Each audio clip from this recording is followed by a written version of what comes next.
మీ కుటుంబ శాంతి, ఆరోగ్యం, ఆర్థిక అభివృద్ధి కోసం రుద్రాక్ష మహాపూజలో తప్పక పాల్గొనండి. ఇప్పుడే నమోదు చేసుకోండి. నమస్తే రమగారు. నమస్తే జయ. రమగారు, కొంతమంది ఇళ్లలో ఇంట్లోనేమో రుసలాడుతూ ఉంటారండి. ఆ మొహం చూస్తేనే వామ్మో వీళ్ళతో అసలు మాట్లాడనే కూడదు, చేదరనిపించేస్తుంది నిజం చెప్పాలంటే. బయటికి వెళ్ళి మాత్రం గుమ్మం దాటడం చాలు ఎంతో మర్యాదగా మాట్లాడతారు. ఇరుగు పొరుగుతో కావచ్చు, ఫ్రెండ్స్తో కావచ్చు, లేకపోతే ఫోన్లు వచ్చినా సరే ఎంత ఓపికగానో ఎంతో మర్యాదగా ఎంతో టైం ఇచ్చి మాట్లాడతారు. ఇంట్లో ఆడమనిషి ముఖ్యంగా ఏ మాట అడిగినా విసుగు అనిపిస్తుంది. ఒక మాట ఎక్కువ, రెండో మాట తక్కువ అన్నట్లుగా మాట్లాడతారు. ఓపిక లేనట్లు మిగతా కోపం మొత్తం ఇక్కడ చూపించేస్తూ ఉంటారు. భలే కష్టం అనిపిస్తుంది కదండి ఇళ్లలో ఉండే వాళ్ళకి. చైల్డిష్ మెంటాలిటీ ఉన్న మనిషికి భలే ఇబ్బంది అనిపించదు. ఇప్పటిదాకా నువ్వు అంత ఓపికగా ఫోన్లో గంటలు మాట్లాడుకున్నావే, ఇంట్లో ఆడమనిషి ఒక మాట అడిగేసరికి కొంతమంది అలా ఉంటారు జయ. అవునండి, చైల్డిష్నెస్ అనుకుంటా నేను దాన్ని. ఎందుకంటే అంటారా? పిల్లలే బయటికి వెళ్ళి భలే ముద్దుగా ఉంటారు అందరి ఇళ్లలో, బాగా బుద్ధిమంతులాగా. చాలా ప్రెషర్ని, స్కూల్లో కూడా చాలా కామ్గా ఉంటారు. ఇంటికి వచ్చి ఇల్లు పీకి పందిరేస్తారు. ఎంత పిచ్చి గోల్ చేస్తారో, ఎంత పేచీ పెడతారో, ఎంత ఏడుస్తారో. వీడు పేచీ పెడతాడు, వీడు అల్లరి చేస్తాడు అని చెప్తే మిగిలిన వాళ్ళు నమ్మరు. వాడు ఇంట్లోనే ఉంటాడు అట్లా, టేకెన్ గ్రాంటెడ్గా తీసుకుంటాడు తల్లిని. అమ్మ దగ్గరికి ఏదైనా చేసేయచ్చండి. అదే మనస్తత్వం పెద్ద అయ్యాక ఇలా పెళ్ళాల దగ్గర బిహేవ్ చేస్తారని అనిపిస్తుంది నా మటుకు. నాకు అట్లా అనిపిస్తుంది జయ. వాళ్ళకి ఏంటంటే బయట అణుచుకుంటారు ప్రెషర్స్, అక్కడంతా నటిస్తారు అంతే. నటించి ఇంట్లో ఉన్న ఇది చూసావా, ఈ బొమ్మ అది మనిషి కాదు, మనసు ఉంటుంది, దానికి ఏముండవు. అది మన సొంతం, మన వస్తువు. దాన్ని మెడ కూడా విరిచేయచ్చు మనం. చిన్నపిల్లలు బొమ్మను చేస్తారు చూడు, నా బొమ్మ నేను విరుచుకుంటానని అట్లా బిహేవ్ చేస్తారు. మగవాళ్ళల్లో చాలా మందిలో ఇలా ఉంటుంది. ఎవరితోటైనా నవ్వుతూ మాట్లాడటము, ప్రైజ్ చేయటము, మర్యాదగా సమాధానం చెప్పటం. అదే భార్య అడగంగానే రయ్యమంటాం, ధుమధుమలాడడం, కసిరి కొట్టేయటం. మాటల్లోనే కసురు. రెండోసారి ఏ ప్రశ్న రెండోసారి అడిగితే కుదరదు. ఏదైనా కావాలని రెండోసారి అడగకూడదు వాళ్ళని.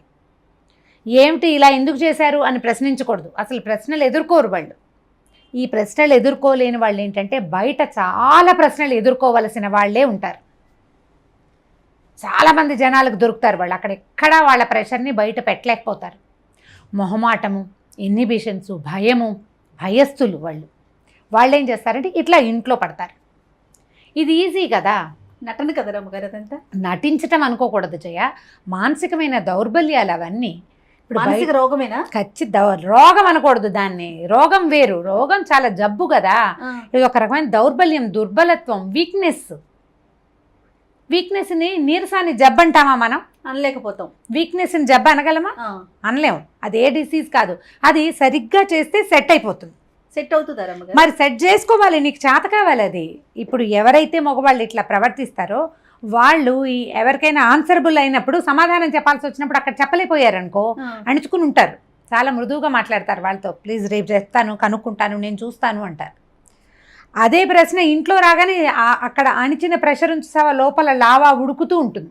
అది ఇక్కడ వచ్చేస్తుంది బయటికి.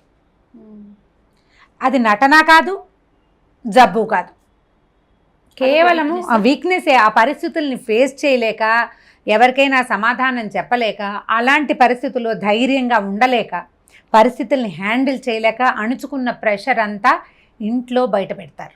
అది ఎప్పుడైనా ఒకసారి ఇంట్లో బయట పెడితే ఆ వీక్నెస్ని, సరే ఏదో బయట పాపంటానికి డిస్టర్బెన్స్ ఉంది, ఏం చేస్తారులే సర్దుకోవటానికి ఆడమనిషికి అవకాశం ఉంటుంది. ఎప్పుడు అలాగే ఉండే వాళ్ళతో ఎట్లా? క్రమంగా అలవాటు చేసేసుకుంటారు దాన్ని. ఇంటికి వచ్చి రుసరుసలాడచ్చు, దుమదుమలాడచ్చు, అయినా కూడా నాకు భోజనం నడిచిపోతుంది, నాకు మిగిలిన వ్యవహారాలన్నీ నడిచిపోతాయి, ఇల్లు నడిచిపోతూనే ఉంటుంది. అదే ఆ పెళ్ళం వెనక్కి తిరిగి అట్లా గడబెట్టారు, రెండు వడ్డిచ్చింది అనుకో, ఇంట్లో కూడా మాట్లాడకుండా ఉంటారు. చేయలేకపోతారు అట్లా.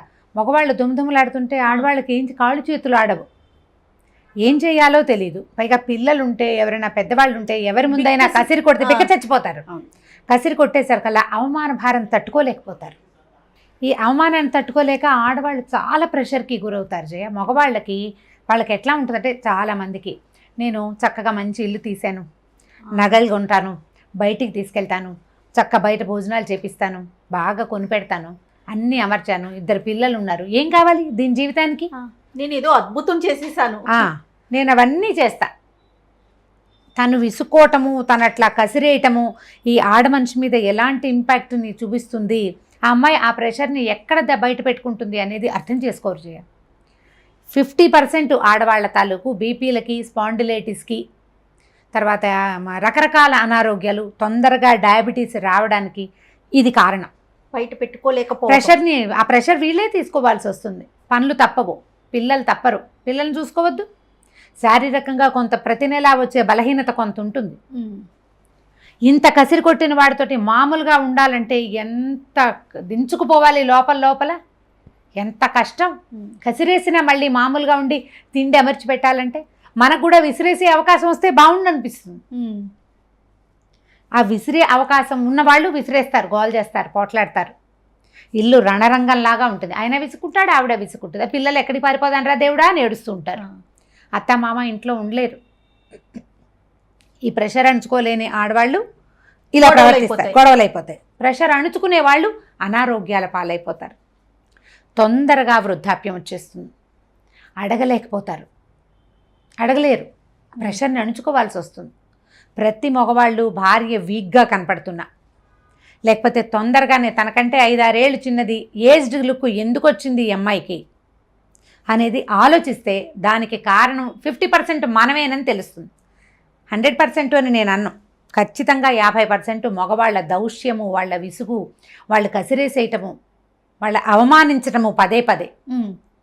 మీ అమ్మ, మీ నాన్న, మీ అక్క, మీ చెల్లి అండమే కాదు, అదే నిన్ను నువ్వు బాడీ షేమింగ్ చేయటం, ఏదైనా అడిగితే సమాధానం చెప్పకపోవటం, వాళ్ళకి కావాల్సింది ఏది సరిగ్గా చేయకపోవటం. కొంతమంది ఉంటారు నో అంటారు ప్రతిదానికి. ఈ పెద్ద మనుషులు చాలా మంది ఉంటారు, కానీ తర్వాత చేస్తారు. మొదట నోని వాళ్ళు తట్టుకోలేకపోతారు, ఆడవాళ్ళు తట్టుకోలేరు. సరే, వాళ్ళు ఇంకా రెగ్యులర్ గా మళ్ళీ తర్వాత చేస్తున్నారు అనుకోండి, మొదటి నూనె యాక్సెప్ట్ చేసేయచ్చు. ఎప్పటికైతే కాదు జయ. ఇప్పుడు ఎలా ఉంటుందంటే మామూలుగా మనమే ఉన్నామనుకో బాగానే ఉంటుంది. అదే ఎవరి ముందైనా నో తీసుకోవాల్సి వస్తే ఇబ్బంది అనిపిస్తుంది కదా, అవమానకరంగా అనిపిస్తుంది కదా. ఇది వరకటిలాగా లేవు రోజులు. ఆడవాళ్ళు పూర్తి స్థాయి డిపెండెంట్స్గా ఈ రోజున లేరు. మగవాడు తెచ్చిపడేస్తే ఇల్లు దిద్దుకోవటమే ఈ రోజు ప్రపంచం కాదు. ఉద్యోగం చేయకపోయినా ఇళ్లల్లో ఉండే వాళ్ళైనా సరే, హౌస్ వైఫ్స్ కొంత తక్కువే ఉన్నారు. ఒకవేళ హౌస్ వైఫ్స్ ఉన్నా కూడా వాళ్ళకి కూడా జీవితం టఫ్ టాస్క్గానే ఉంది ఇప్పుడు. ఈ కరెంటు బిల్లులు, వాటర్ బిల్లులు, ఈ పిల్లల స్కూళ్ళు, వాళ్ళ పేరెంట్ టీచర్ మీటింగ్స్, పిల్లల తాలూకు క్లాసులు, వాళ్ళ ట్యూషన్లు, వాళ్ళ కోకరికులర్ యాక్టివిటీసు, దైనందిన జీవితం ఒక యుద్ధంగా ఉంది ప్రతి వాడికి. నువ్వు బయటికి వెళ్ళి ఎంత యుద్ధం చేస్తావో ఇంట్లో ఉండి ఆ అమ్మాయి కూడా అంత యుద్ధము చేయవలసిందే, చేయాల్సిందే. మార్పు ఎక్కడంటే రంగాలు వేరు, నీ రంగం వేరు, ఆవిడ రంగం వేరు చేసేది. ఒకళ్ళది కురుక్షేత్రం అయితే ఇంకోళ్ళది పానిపట్టు. దాంట్లో ఏ తేడా లేదు. ప్రతివాడు ఈ రోజున యుద్ధం చేయవలసిన పరిస్థితిలోనే ఉన్నాం. భార్యలు ఉద్యోగం చేసే అమ్మాయి అయితే మరీ కష్టం. ఒకవేళ ఇంట్లో ఉండే భార్యలు డిప్రెషన్కి గురవుతున్నా, డిప్రెషన్లోకి దిగిపోతున్నా, తొందరగా అనారోగ్యాల పాలవుతున్నా, తర్వాత మానసికంగా వీళ్ళు ఏదైనా ఇబ్బంది పడుతున్నారనిపించిన, ఏజ్డ్ లుక్ వచ్చేస్తున్నా, మొట్టమొదట మీ పరిస్థితి ఏమిటి అనేది మగవాళ్ళు ఆలోచించుకోవాలి. మనం ఏం చేస్తున్నాం, వీళ్ళు ఇలా అవ్వడానికి మన పాత్ర ఉందా అనేది ఆలోచించుకుని కరెక్ట్ చేసుకోవాలి. మీరు భార్య మీద విసుక్కోవటం కాకుండా ప్రధానంగా ఏంటంటే మీరు బయటకు వచ్చే రకరకాల టాస్కుల్ని వాటిని డైరెక్ట్ అటాక్ ఇవ్వటం వన్స్ ప్రాక్టీస్ చేస్తే జీవితంలో మీరు ఇంకా ముందుకెళ్తారు. ప్రెషర్ అణుచుకుని ఇక్కడికి వచ్చి ఇక్కడ లావాలాగా అగ్నిపర్వతం బద్దలైనట్టు ఇంట్లో బద్దలైతే ప్రయోజనం ఏముంది? కానీ ఇప్పుడు భర్త పదే పదే భార్యను అలా విసుక్కుంటూ ఉంటే రమ్మగారు, పిల్లలకి అది అడ్వాంటేజ్. అమ్మను అసలు లెక్క చేయరు. పైగా నాన్న రాని నీ సంగతి చెప్తా అన్నట్లుగా వెళ్ళిపోతుంది అంటారు. పిల్లల్లోకి వస్తే అంటారేమో. చిన్న టీనేజ్ లో కాదు, టీనేజ్ లో తల్లిని లెక్క చేయరు. చిన్నప్పుడైతే నన్ను కొట్టావుగా, నాన్న వచ్చాక నీ పని చెప్తానంటారు. నాన్న వచ్చాక నీ పని చెప్తా, నాన్నతో చెప్తా నీ సంగతి. తల్లులకి విలువివ్వరు, తల్లికి విలువివ్వరు. తల్లికి విలువ ఇవ్వకపోతే జీవితంలో వాడి విలువ వాడే తెలుసుకోలేకపోతాడు. ఏ పిల్లవాడైనా కారణం ఈ భర్తే అవుతాడు కదా, 100% భర్తే అవుతారు. మగ పిల్లలకి కూడా ఈ ప్రెషర్, బయట ప్రెషర్ అంచుకుని ఇంటికి వచ్చి అల్లరి చేసే మనస్తత్వం పిల్లల్లో ఉన్నా కూడా మనం దాన్ని కొంత కరెక్ట్ చేయాలి జయ. చెప్తూ ఉండాలి, ఇలా చేయకూడదు, తప్పు అని. ఇది సరైంది కాదు, నీకు అంత ప్రెషర్గా ఉందా, 4 గుంజీలది పైకి కిందకి ఎక్కి దిగిరా, లోపల అంచుకున్నది బయటకు వెళ్ళిపోతుంది. గుంజీలు తీస్తామండి, భర్తను ఏం చేయడం గారు. ఇప్పుడు చూద్దాం ఎంతమంది ఇస్తారు. నీకు ప్రెషర్గా ఉంటే గాలి తీసుకో, బాగా ఊపిరి తీసుకో, ప్లెంటీ ఆఫ్ ఆక్సిజన్ లోపలికి పోనివ్వు, సగం తిక్క తీరుతుంది. ఏదైనా హాయిగా వేడిగా తాగు, తీయగా తిను, పిల్లలతో కాసేపు ఆడుకో, లేదా ఆకుపచ్చగా ఉన్న చోట వెళ్ళి పచ్చగా ఉన్న చోట తిరిగిరా. ప్రెషర్ రిలీవ్ చేయి లోపల నుంచి. అదంతా నా మీద పడేస్తే నేను ఇది హ్యాండిల్ చేయలేకపోతున్నానని చెప్పగలిగే అవకాశం ఉన్నవాళ్ళు చెప్పుకోవాలి. లేని పరిస్థితి అయితే లేని పరిస్థితి అయితే ఏముంది, మీరు కూడా ఆ దాన్ని ఎక్కడైనా ప్రెషర్ని రిలీజ్ చేసుకోవాలి. ఎవరైనా సహాయం తీసుకోండి. ఏం చేయాలి, మన కజిన్స్లో కానీ అతని ఫ్రెండ్స్లో కానీ వాళ్ళ అమ్మగారిని కానీ వాళ్ళ తల్లులు సహాయం చేస్తారో చేరు, వాళ్ళ చెల్లెళ్ళు కానీ మీరేం చేయాలి, దానికోసం మానవ సంబంధాలు బాగా పెంచుకోవాలి. చుట్టూతా ఉన్న వాళ్ళందరితోటి ఫ్రెండ్షిప్ ఉంచుకోండి. వాళ్ళ ద్వారా ఇతన్ని సెట్ చేయగలమేమో చూడండి. కొంతమందిని మనం డైరెక్ట్గా మాట్లాడలేము, ఎవరితోటైనా చెప్పించవచ్చు. ఆ అవకాశాన్ని యూటిలైజ్ చేసుకోండి. ఫ్రెండ్స్తో చెప్పించవచ్చు. ఇట్లా విసురుకుంటూ కసుకుంటే అమ్మాయి ఏమవుతుందిరా అని ఎవరైనా కనుక చెప్తే కొంచెం తగ్గచ్చు, కాస్త తగ్గేందుకు అవకాశం ఉంది. నా మీద మళ్ళీ అందరికి వెళ్ళి చెప్తున్నావు అని అదొక ఇష్యూ క్రియేట్ చేయరు కదా. అది అప్పుడు అయితే అవుతుంది. అలాంటి వాళ్ళకి వాళ్ళకి తగిన క్రియ అప్పుడు చేసుకోవచ్చు. నేను చెప్పడం ఎందుకు, నువ్వే దుమ్దుమలాడుతుంటావు, వాళ్ళకి కనపట్టాలా క్లియర్గా. చాలా మంది ఉంటారు ఫ్రెండ్స్ ముందు కూడా భార్యలను కసిరేసి విసుకుంటారు జయ. అవును, చాలా చిరాగ్గా ఉంటుంది అలాంటి వాళ్ళని చూస్తే. ఎవరి ముందైనా సరే ఎవరైనా ఉండనివ్వు. అదేంటంటే నీకు అవతల వ్యక్తి మనిషిగా కనపడదు, అది నీ బొమ్మ, దాన్ని నువ్వేమైనా చేస్తావు అంతే, నీ పాయింట్. అదొక మనిషి మనసు. ఇప్పుడు నీ చేతిలో ₹1,00,000 ఫోన్ ఉంటే ఫోన్ అయితే విసిరి కొట్టగలవా నువ్వు? డబ్బులు గుర్తొస్తాయి. అమ్మో ఫోన్ విసిరేస్తే ఇట్లా 1,00,000 మనం సంపాదించాం, అవతల మనిషి రక్త మాంసాలతో జవసత్వాలతో ఉన్న దాన్ని విసిరి కొట్టేస్తే ఆ బొమ్మ పగలదు, లోపల చితికిపోతుంది. అంతే కదా. అంతే, విసుకోవటం కసురుకోవటం, పిల్లల్ని కసిరినట్టు. మనం పిల్లల్నే కసరకూడదు. ఇప్పుడు వారి పెద్దవాళ్ళని తల్లుల్ని కసిరితే ఎట్లా? అవును, జీవితం పాడైపోతుంది. మనకి సమాజం బహు చిన్నది, మన ప్రపంచాలు చాలా చిన్నవైపోతున్నాయి. 100 మంది మగపిల్లలకి 100 మంది ఆడపిల్లలు లేని రోజు ఇది. 80 మంది 85 మంది ఆడవాళ్ళు ఉంటున్నారు. ఇప్పుడు మనకు దొరికిన ఒక భార్యని, మాకు దొరికిన కంపెనీని కాపాడుకోవాలి. ఈ పరిస్థితి వస్తే మగవాళ్ళని హ్యాండిల్ చేయాలి, మనం మాట్లాడుకోవాలి, విషయం చెప్పగలగాలి. ఒకవేళ చెప్పలేకపోతే ఎవరితోటైనా చెప్పించే ప్రయత్నం చేయాలి. అతని ఇంటికి రాగానే విసుకుంటుంటే కనుక విసుగొచ్చే ఏ పరిస్థితిని ఇంట్లో ఉంచకుండా జాగ్రత్త పడండి. కనీసం అదే అలవాటుగా మారిపోకుండా చేసుకోండి. ప్రతిసారి జాగ్రత్తగా ఉండలేకపోతాం, కానీ వాళ్ళకి హ్యాబిట్ అయిపోతే కష్టం కదా. పిల్లలు కూడా చెప్పుకుంటూ ఉండాల్సి వస్తుంది. ఇది కొంచెం కష్టసాధ్యమైన సంగతే, కానీ ట్రై చేయొచ్చు. ఇట్లా ఫ్రెండ్స్ ద్వారా, కజిన్స్ ద్వారా ఎవరితోటైనా చెప్పిస్తే కొంత మార్పు రావడానికి అవకాశం ఉంది. రైట్ రామ్ గారు, నమస్తే జయ.